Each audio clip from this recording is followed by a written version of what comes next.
என்னைக்காவது நீங்கள் ஃபீல் பண்ணிருக்கீங்களா, உங்களால் ஒரு விஷயத்தில் ப்ராப்பராக ஃபோக்கஸ் பண்ண முடியல?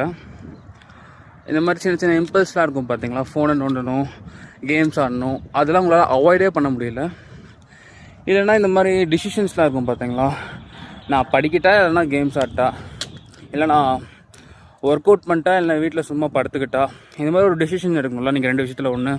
அதை நீங்கள் எப்பயுமே நான் கேம்ஸ் ஆடுறேன், நான் நல்லா படுத்து தூங்குறேன், அந்த மாதிரி நீங்கள் டிசிஷன் எடுத்துகிட்ருக்கீங்க. உங்களால் ப்ராப்பரான ரைட்டான டிசிஷன் எடுக்கவே முடியல. எந்த ப்ராப்ளமும் நீங்கள் ஃபேஸ் பண்ணிகிட்ருக்கீங்க. ஓகேவா? இதுக்கு ஒரு சிம்பிள் சொல்யூஷன் இருக்குது. சிம்பிளாக இருந்தாலும் லாங் டேர்ம் ரொம்ப டைம் எடுக்கும். என்னென்னா, ஒரு ஹேபிட், மெடிடேஷன்னு சொல்லுவாங்க. இந்த மெடிடேஷன் கேட்ட உடனே எல்லாருக்கும் பெருசாக தோணுது, என்ன மெடிடேஷனு, என்ன பெருசாக பண்ணுற போது, சும்மா ப்ரீத் இன் ப்ரீத் அவுட் தானே பண்ணிகிட்ருக்கோம், அப்படி தான் யோசிப்பாங்களே தவிர இதோட ரியல் பவரை யாரும் யோசிக்கவே மாட்டாங்க. ஏன்னா எப்படி நம்ம பாடியை நம்ம ட்ரெயின் பண்ணுறோம் பார்த்தீங்களா, ஒர்க் அவுட்டு, ஜிம்மு, அந்த மாதிரி இந்த மெடிடேஷன் என்ன பண்ணணும்னா நம்ம மைண்டை இந்த 3 ஏரியாஸில் மெயினாக நம்மளுக்கு ட்ரெயின் பண்ணும். ஃபஸ்ட் என்னென்னா ஃபோக்கஸ்.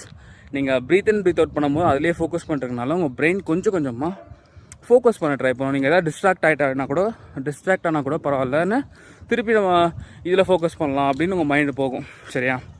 அதுக்கடுத்தது என்னென்னா, இந்த இம்பல்ஸ்லாம் வரும் பார்த்தீங்களா, இந்த மாதிரி ஃபோன் நோண்டணும் அப்படி இப்படின்னு நிறைய இம்பல்ஸ்லாம் வரும் பார்த்தீங்களா, அந்த ஏரியாவில் ட்ரெயின் பண்ணும். இந்த இம்பல்ஸ்லாம் உங்களை பெருசாக அஃபெக்ட் பண்ணாது.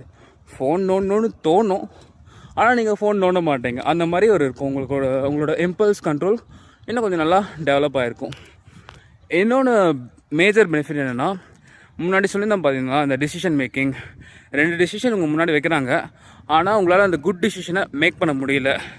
அந்த மாதிரி இருந்திருக்கும் பார்த்தீங்களா, அதுலேருந்து உங்களை இந்த குட் டிசிஷனை மேக் பண்ண வைக்கும். எப்படி இந்த சும்மா நம்ம ப்ரீத் அண்ட் ப்ரீத் தானே பண்ணுறோம், அது எப்படி இந்த மாதிரி ஒரு எஃபெக்டை கொடுக்குது நம்மளுக்கு, எப்படி நம்மளால் இதனாலே ஒரு குட் டிசிஷன் எடுக்க முடியும் அப்படின்னு கேட்டிங்கன்னா, ப்ரீஃப்ரண்டல் கார்டெக்ஸ்னு ஒன்று இருக்குது. ஓகேவா? நம்ம பிரெயினில் ஒரு part of area call prefrontal கார்டெக்ஸ்னு ஒன்று இருக்குது.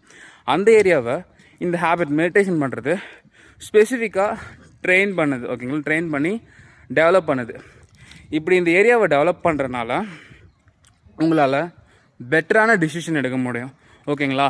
டக்குன்னு ஃபோனை போர் அடிக்கும் போது ஃபோன் நோண்டாமல் யோசிப்போம். ஓகே, நம்ம படித்தா இது பெட்டர் விஷயம் தானே, நம்ம படிச்சிருந்தோன்னா நம்மளோட எக்ஸாமில் நல்லா கிளியர் பண்ண முடியும், நம்ம நல்லா மார்க்ஸ் ஸ்கோர் பண்ண முடியும், நம்ம நல்லா குட்டாக ஃபீல் பண்ண முடியும் அப்படின்னு நம்மளை ஒரு ப்ராப்பரான ட்ராக்கில் கூப்பிட்டு போய் நம்மளை பெட்டராக ஒரு டிசிஷன் எடுக்க வைக்கும்.